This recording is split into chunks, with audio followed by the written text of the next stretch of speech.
Alors ici, je vous montre comment on fait pour simplifier une fraction. Simplifier une fraction, ça veut dire trouver une fraction qui est égale, mais qui est plus simple, donc avec des nombres qui vont être plus petits. Alors comment est-ce qu'on fait ça? On va essayer sur la fraction 15/35e. Pour la simplifier, je vais me poser la question, 15 et 35, est-ce qu'ils n'auraient pas un diviseur commun? Est-ce qu'ils ne seraient pas dans la même table? La réponse est si, bien sûr, ils sont dans la table de 5. Donc je vais l'écrire.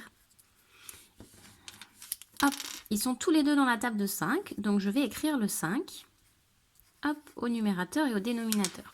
Pour que ça reste égal, 15 c'est 5 fois 3 et 35 c'est 5 fois 7. Donc ici j'ai deux fractions qui sont bien égales puisque 5 fois 3, pardon, ça fait bien 15 et 5 fois 7 ça fait bien 35, donc c'est bien égal.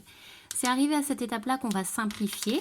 On va rayer les nombres qui sont les mêmes, parce qu'on a une multiplication, on a le droit de faire ça, et on va écrire ce qu'il nous reste. Il nous reste 3 sur 7.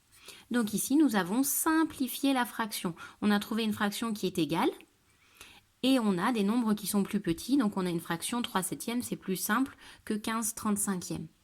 Donc nous avons simplifié la fraction. Je refais sur un autre exemple, par exemple sur la fraction 12 sur 16. On va chercher ici, est-ce que ces deux nombres ont une table en commun? La réponse est oui, bien sûr, mais là, il y a plusieurs tables en commun. Certains d'entre vous vont me dire, mais ils sont tous les deux dans la table de 2. Oui, ça marche. D'autres vont me dire, ils sont tous les deux dans la table de 4. Ben, ça marche aussi. Si on veut être le plus efficace possible, il va falloir commencer par la plus grande table qu'on trouve. Donc, on va essayer avec la table de 4. Hop, ils sont tous les deux dans la table de 4. Je vous montre. On obtient... Hop, je remets ma fraction. 12, c'est 4 fois 3, alors que 16, c'est 4 fois 4. Étant donné que j'ai le même nombre ici, je vais pouvoir simplifier par 4. Il me reste, au numérateur, il me reste 3, au dénominateur, il me reste 4. Donc 12/16 est égal à 3/4. On a bien une fraction qui est égale avec des nombres plus petits, nous avons simplifié la fraction. Je vous montre ce que ça aurait donné si on avait essayé de simplifier par 2 seulement. Alors 12 sur 16, si je simplifie par 2, ça marche puisque les deux nombres, j'arrive en bas de ma feuille, c'est compliqué à écrire, les deux nombres sont dans la table de 2. Donc j'aurais pu écrire que 12 c'est 2 fois 6 et que 16 c'est 2 fois 8. Ça, c'était juste. On va rayer le 2 puisqu'on a le même nombre. Donc, on va écrire ici ce qu'il nous reste. Au numérateur, il nous reste 6. Au dénominateur, il nous reste 8. Ici, nous avons simplifié la fraction. Nous avons une fraction qui est plus simple, avec des nombres qui sont plus petits, donc, et qui est bien égale. Donc, on a simplifié.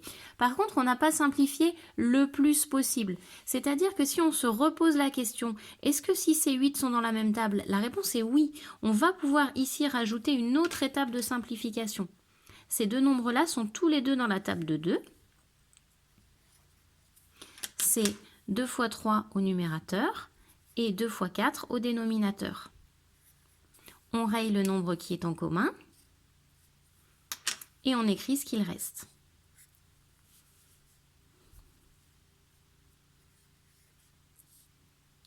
J'ai ma feuille qui s'en va. Voilà, 3/4. Donc ici, nous avons simplifié la fraction 12/16. On est arrivé jusqu'à 3/4 en faisant une étape intermédiaire parce qu'on avait simplifié par 2 et encore une fois par 2. Si on avait directement simplifié par 4, vous voyez qu'on est parti du même nombre, on va arriver au même résultat à la fin. Ce qui est logique, hein, c'était le même calcul. Mais on va faire un petit peu plus d'étapes. Donc si on vous demande de simplifier le plus possible, il faut bien qu'on fasse attention quand on arrive au résultat de vérifier est-ce que ces nombres ils sont dans la même table. Ici, ils n'ont pas de table en commun, à part la table de 1, mais celle-là, elle ne compte pas. Donc du coup, on sait qu'on a terminé. Si on trouve ici une table en commun, eh bien, on doit recommencer une étape supplémentaire. À vous!